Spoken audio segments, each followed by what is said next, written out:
What's up, everybody? This is the Booch, and welcome to episode 13 of my show, Booch Shoots On.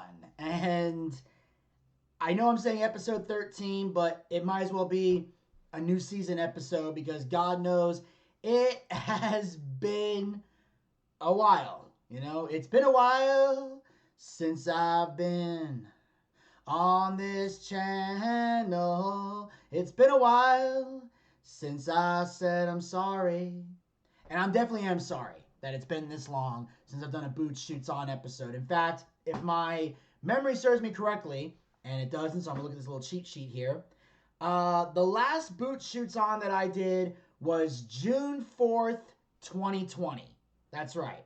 June 4th, 2020 was the last time I did a Shoots On episode. Now, just because it's been a long time since I've done one of these doesn't mean I haven't been putting out content. I want to make that very clear. I have not been sitting on my ass. I have not been, being lazy. I have been working around the clock on shows. And I have posted content to this channel since then. Obviously, I put out 2 ads for Booch in the Car, which was the docuseries that ended up on Amazon Prime and is now on YouTube. So there is that. I put the ads out for that. I also did a couple of jib jabs for St. Patrick's Day and Easter last year. I put out 2 promo videos for a UCW show. Yeah, that's about as far back as this has gone. And of course, I did 2 other UCW commercials as well. I gave people a tour of my website. I put out a couple karaoke songs. I put out my debut for Game Changer Wrestling. More on that a little later. And of course, I've put out promos for comedy shows, and I've repurposed some Complain Time and Wednesday Wisdom videos on this channel as well. So I've been putting out content on this channel, just not as often as I would like. And obviously, like I said, it's the first time I'm actually sitting here talking to the fans. So I do apologize for being gone from this channel for a long time, but as you can tell from the title is Booch Shoots On. Where the fuck he's been and what the fuck is going on. Now, I may or may not put the F word in there to help with, traction and shit, but at least, where I've been, what's going on since June of 2020 when I did the Money in the Bank ladder match 2020 review of the, that's the one where they had the ladder match in Stamford, Connecticut. The men's and women's Money in the Bank were happening at the same time, and basically they started off in different sections of the area. Like the women were in the lobby of WB headquarters. The men were in the gym, the weight room. And they basically went up all the floors to get to the roof of the building, which had a wrestling ring and the 2 briefcases hanging above the ring for 1 man to grab and 1 woman to grab. And that's how all of that went down. So I remember Otis winning the men's Money in the Bank. I can't remember who won the women's, though, and I didn't bother to research it. But anyway, the reason I had done that at that point was because, as I mentioned before, I was running out of content. I was running out of ideas to go on there. So that was part of the reason why it had been a long time since I've done a Booch Shoots On. I had run out of things to talk about. That was one reason. But it wasn't the main reason. It was just part of it. The other reason was because at the time, and again, I'm talking from everything that's gone down from June 4th, 2020 to the current moment that I'm sitting here talking to you guys. During this time, when I was doing this video, I was working at HVMA, social media, and I was also working at Lowe's.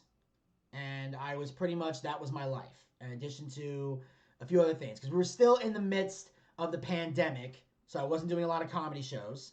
I did have other things that came out in 2020 that was able to still put some content out. For example, I did the Booch in the Car, as I mentioned, which was the Eat a Car documentary that I did that, we turned into a 7-episode docuseries that aired on Amazon Prime. And that was from the idea of Cole Casal, who's one of the directors that worked with me on the show. Him and Chad Crowley were the 2 directors for the documentary because I had the School of Humans help me put that documentary together. I met them when I worked on Daytime Fighting League on Adult Swim. So they were obviously helping me out. And of course, some of the UCW shows that I did commentary for that hadn't aired in God knows how long finally they got on to Fight TV. So I was able to promote those as well to get people to check out all the great shows that I did. So a lot of stuff came out in 2020 that I was able to get my name out there, despite the fact that I wasn't on stage performing anywhere because of how bad the pandemic was. So anyway, since that time, a lot has changed in my life. The first thing I'll address is the fact that obviously I don't work at Lowe's anymore. About a month after this video came out, I had finally left Lowe's. As you guys know, I've worked most of my life. I've been in retail, and you know, I had an original plan for my retail life. When I joined HBMA, it was in January of 2020. So for a period of time, I wasn't really working in the office. I was making very little money because there wasn't a lot of tasks for me to do because I was brand new to the team. So I was kind of sitting in the background when the pandemic hit. In fact, my biggest fear was that the pandemic was going to cost me that job, and I was going to have to stay at Lowe's until I found another one, which would have made me miserable as fuck. Because obviously with the pandemic, it made customer service worse than it already is. You know, emotions were at an all-time high because everybody's scared and paranoid over the pandemic. People were being more selfish and rude than they've ever been. It was literally a fucking nightmare just to go to work every day. I was miserable every day I came home. Not that it wasn't already like that when I worked in retail before, but it was even worse during the pandemic. So finally one day, I remember I was in the garden center, shocker, and while I was out there, I had an 8 a.m. to 4 p.m. shift that day. So we get to about 2 o'clock. I still never got a break, had not gone to lunch, and because it's summertime, the sun was like a foot from my head. And I was literally, I didn't have a heat stroke, but I came real damn close. Like, it was borderline. I was definitely suffering from serious heat exhaustion.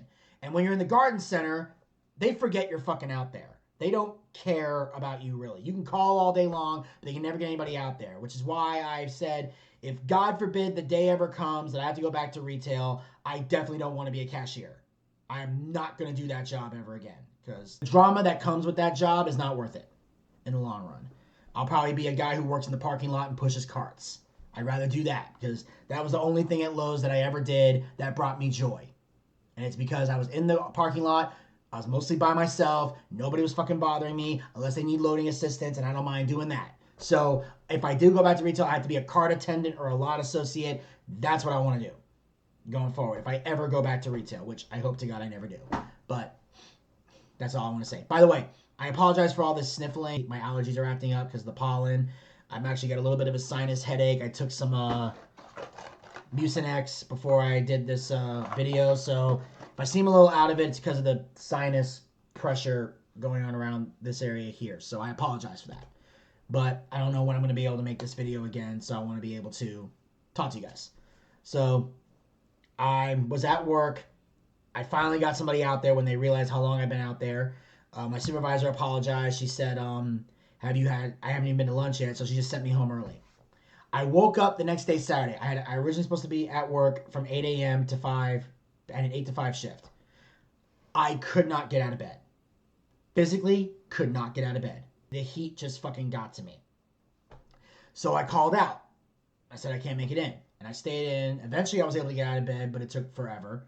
There's no way I would have made it through work. And even when I did, it was only to go to the bathroom. That's the only time I could get out of that bed. And then I went into work, and I pretty much said, I will never go to the garden center again.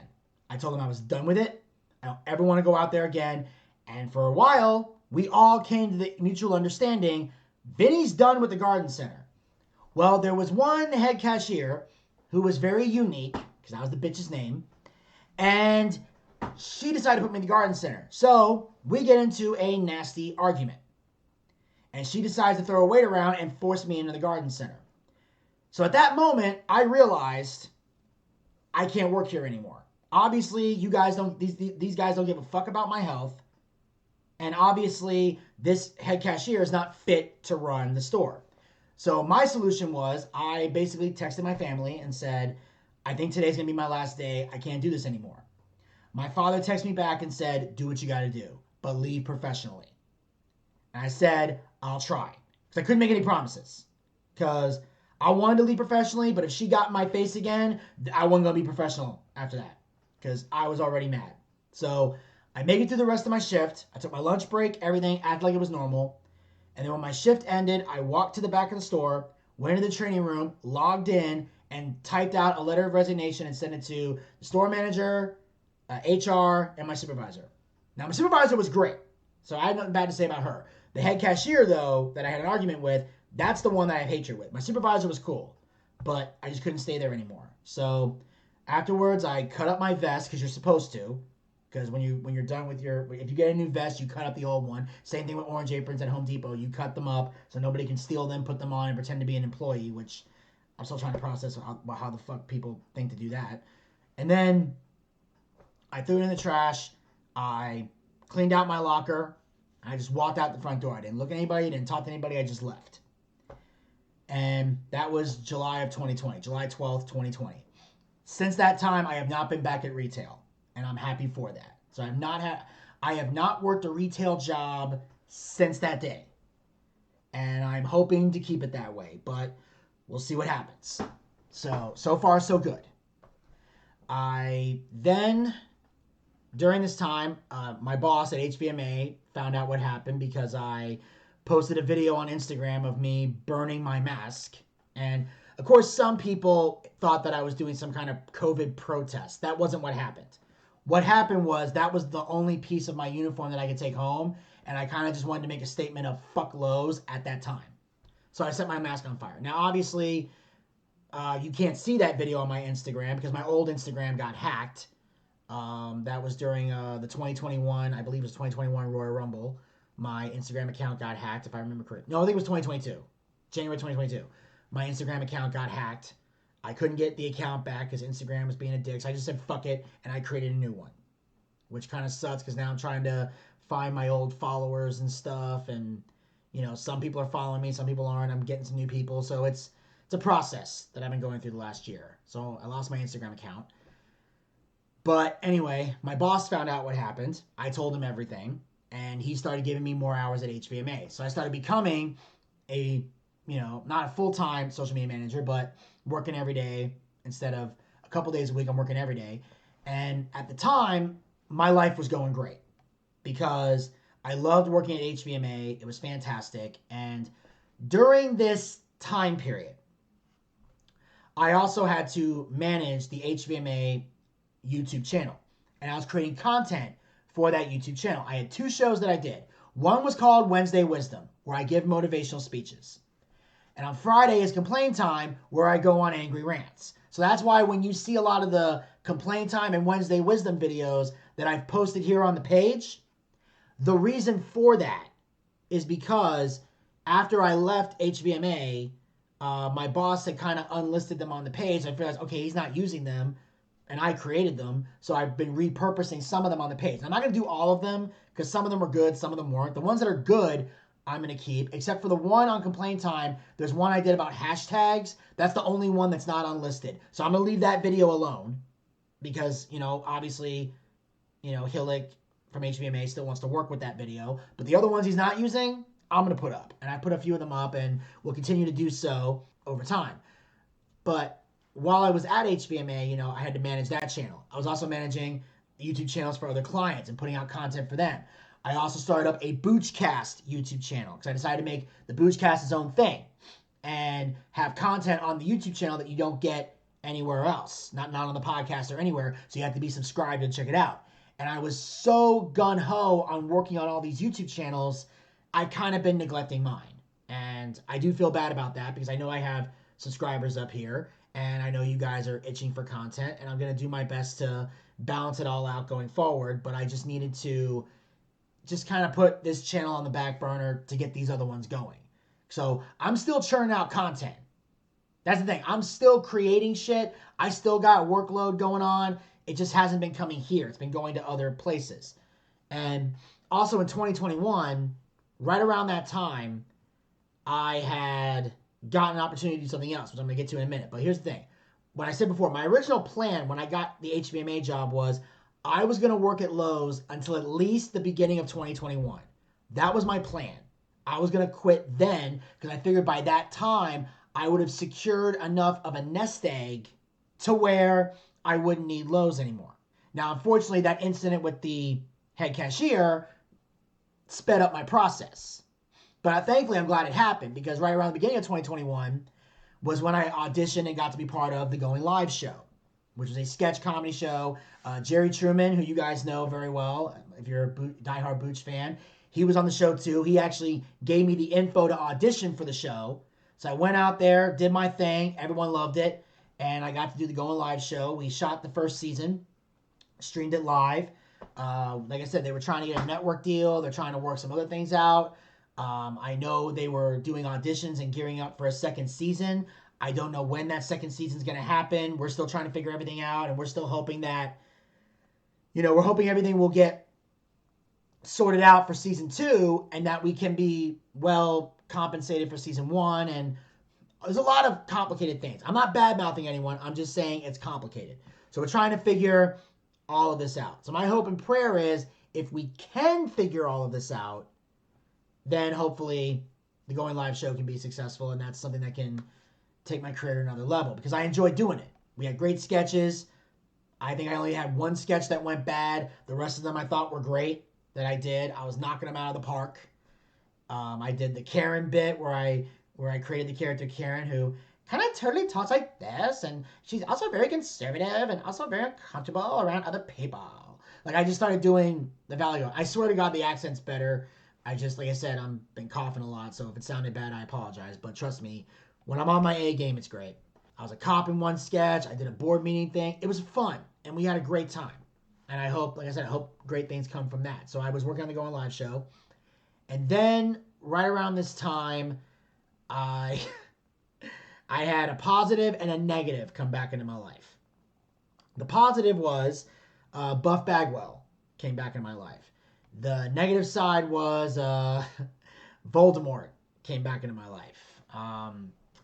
And some of you that listen to the Boochcast, you know what I mean by Voldemort. But I call him Voldemort because I don't want to say his real name, because I don't want to give that person any publicity. So that way, those of you who know who Voldemort is, you already know who I'm talking about. If you don't know who Voldemort is, well, then you can't Google him, and, you can't say anything bad about him. But Voldemort called me up and wanted me to help him move into a house. And him and Buff Bagwell were going to be roommates. So Zach and I go down there. We move Buff Bagwell in. While we're moving Buff in, Buff and I started talking, because I hadn't spoken to Buff in a very long time. In fact, the last time I spoke to him was in 2020, when that cameo video came out where he had the busted up face and he was clearly intoxicated while he was doing it, and it went viral and people thought Buff was in serious trouble. So I called him up and we spoke on the phone, and he told me everything was fine or whatever, and he said he thought it was funny and everything else, and I did too at the time. So this is the first time we're seeing each other in person, though, since we did the Buff and Booch cast back in 2019. So Buff and I started hanging out. He told me he was looking for a new manager. So for a period of time, I was managing Buff Bagwell. And that's why you see a lot of the stuff that's up here. Like, for example, the UCW NWO reunion thing that we did with Scott Steiner and Buff Bagwell in South Carolina. They were doing a UCW Tales thing from the road. We were kind of talking about that stuff. So we were going into all of that.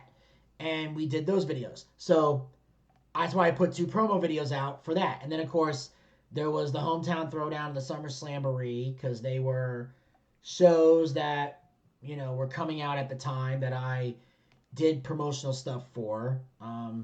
Mostly because when I was working closely with Buff, I was also working with Voldemort as well. And at the time, it seemed like we were going to be doing some big things. Like, Buff wanted me to manage his career.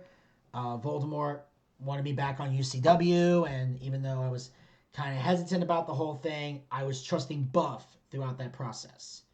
And then, of course, for a period of time, I also had to help out Voldemort at his mattress store. And while I was working at the mattress store, there was a lot of other drama behind the scenes where I was behind on getting paid. There was arguments. There was drama. I was hesitant about even working there to begin with, but I trusted Buff, so I went for it. And then eventually, things came to a head, and finally, I just decided to leave. And part of the reason I left was because Voldemort made the mistake of questioning my work ethic, which for me, is a massive deal breaker. So here's the thing. When it comes to the world of entertainment, you can judge me on a variety of different things. You can sit here and say whether I'm funny or I'm not funny. That's subjective, your opinion. You can say, Vinny, you're talented or you're not talented. Again, subjective, your opinion. You can say I'm attractive. You can say I'm ugly. Subjective, your opinion. I don't care what side of the fence you're on. You have the right to judge and criticize me the way I judge and criticize other things in media. You are entitled to your opinion of me. I will give you facts about me that may override your opinion, but you're still entitled to your opinion. The one thing that is never to be questioned, the one thing that is never up for debate, and the biggest deal breaker you can ever make with me is questioning my work ethic. Because everyone and their mother will tell you, I am one of the hardest working motherfuckers you will ever meet in your entire life. I pride myself on my work ethic. It's my work ethic that has allowed me to have the success that I've had. I got it through hard work. And yes, a little bit of luck and the grace of God obviously has played a role. I do believe God exists when I look at my career. I do believe that I've been blessed in a lot of ways, but I've also had to work for it. And I work for everything. So for someone to question my work ethic, fuck you, I'm out. So that was the final straw. And I never worked for Voldemort again. I did unfortunately have to interact with him while he was still living with Buff, but eventually he got away from him, we all got away from him, and life was better. So Buff and I were managing for a period of time, and then, things were going great. We were doing shows together. We were working together. We got to do the Game Changer Wrestling show. That was awesome, and I'll talk more about that in a separate video. But, we were touring, doing all these great things, and then one day, Buff ended up having to go to rehab. Because, Buff was still on the pills, on the booze at the time, and doing all this other stuff, and he got put on a show called Change or Die, which we're hoping will air soon. It was produced by the DDP Yoga people, Diamond Dallas Page, and it had Butterbean, Buff Bagwell, and 3 civilians. I say civilians because they're not celebrities, or at least not now, at least not at the time. They're definitely going to be when this thing airs, but it was basically just 3 regular people with 2 celebrities, Buff, Bagwell, and Butterbean, all living in a house together. And it was about, some of them were there to lose weight, some of them were there to fix back issues. Buff was there to heal himself and get rehabbed. Well, Buff did relapse during that time, and then eventually he went to rehab. And then while he went to rehab, we kind of separated for a while. And then in the midst of all of that, Buff and I didn't really see each other. Then eventually we reconnected, started working shows again, and doing a variety of other things. And then in October of 2022 was when I lost my job. Apparently HVMA, there was some issues behind the scenes, and long story short, my boss couldn't afford to pay me anymore. So it had nothing to do with my work. He loved my work. I was a great employee. Just there were issues behind the scenes, and I had to be laid off. So we parted ways on good terms. We're still friends today. Still get along.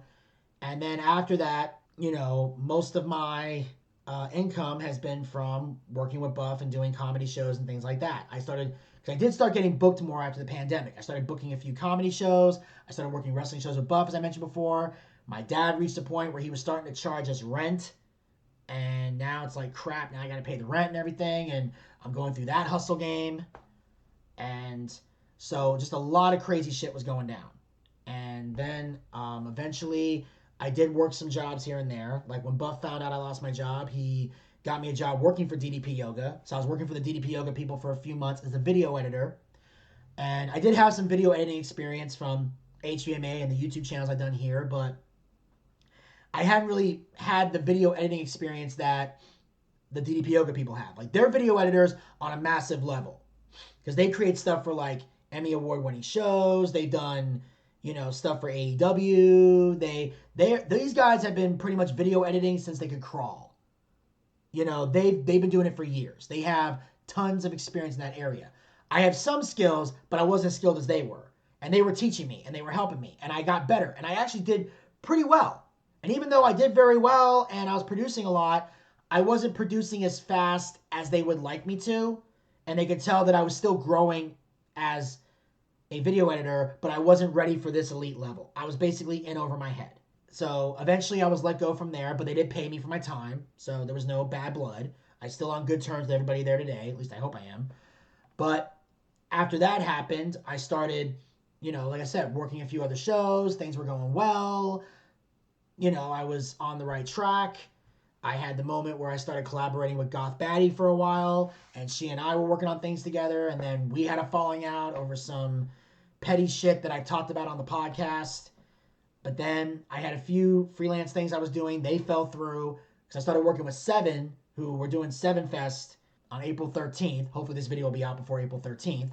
But we're going to be doing a show called Seven Fest. I met him back in July of last year, where he had me document his whole day, paid me good money for it. So we started collaborating. We were supposed to go to New York, but that got canceled. So I had a moment where I went through a bit of a depression during that time. I was so depressed I couldn't even get out of bed.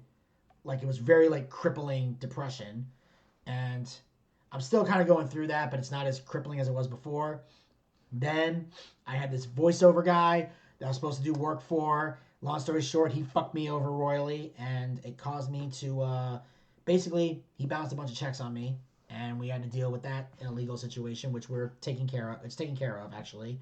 But I still owe the money in the bank. So I got a job working at UPS to go work and pay that debt off. And within 5 weeks, I was able to do it. So I paid the debt off, no problem. So I worked as a package handler for UPS, which is something that I thought about doing a lot of the time. But UPS is one of those things where you don't interview for a job. Once you apply for it, you get your start date within 20 minutes of sending your application.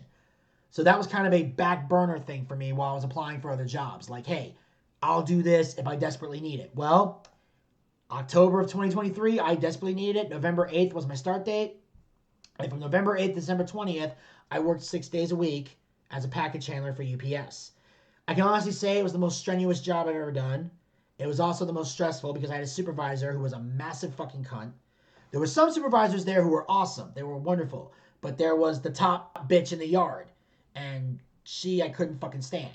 So that job didn't last very long. Mostly because when the season ended, I'm like, there's no fucking way I'm going back. I will not last long. And since that time, I've been, just still working, trying to find gigs here and there. I recently got a job as a substitute teacher at the cottage school in Roswell. I've been subbing there a few times, but again, it's like they call you in, you work, and, I've been having a blast with that. So that's where I'm at right now. I'm doing substitute teacher stuff. I'm trying to get my comedy gigs back on track. I'm hoping Buff and I can work together on some shows in the future. And like I said, I've just been all over the place creating content for different channels and different stuff. Even when I was working with Buff, I was running his YouTube channel as well. So I was doing a lot of content creating, but I hadn't done much for myself. I'm mostly either my podcast or other people that were hiring me or paying me to do stuff. So it's been a crazy ride the last 4 years. And hell, I even have a girl that I've been, as you guys remember, there was a girl I dated back in March of 2020. We kind of broke up around that time. She and I are talking again. In fact, she actually called me during this video. That's why I had to stop and text. I probably edited that part out, but just in case I didn't, I'll just say it here. I had to text her and let her know, hey, I'm recording a video. I'll call you back when I'm done. So I'm trying to balance a lot of things in my life. And, I'm hoping the future will be great. And again, I'm hoping to do more Booch Shoots On videos here with better topics, and they hopefully won't be as long as this one. But I really just wanted to take some time here to talk to you guys and let you know what I've been up to, where I've been. I've been to hell and back is the shortest version. But like I said, I've had some ups and some downs over the last 4 years, and I'm trying to stay afloat, trying to keep the dream going, trying to keep everything going, and hoping to put out some, more content for this page and try to be a better performer and a better person. I've been through some crazy shit. And like I said, in a lot of ways, I'm still going through some emotional shit. And obviously physical shit with all this sinus headache that I got right now from the pollen. But obviously that will pass. But I just hope you guys will continue to stay part of this channel. You guys will bear with me. Like I said, I've got a workload a mile high, and I'm trying to juggle so many things at once. And some people are understanding, some people are not. And the ones who aren't, I'm going to have to kick them to the curb soon because I can't take any more drama and pressure. But Anyway, I think I've rambled on long enough. I think I've told you guys what I've been doing and where I'm at. So that's it.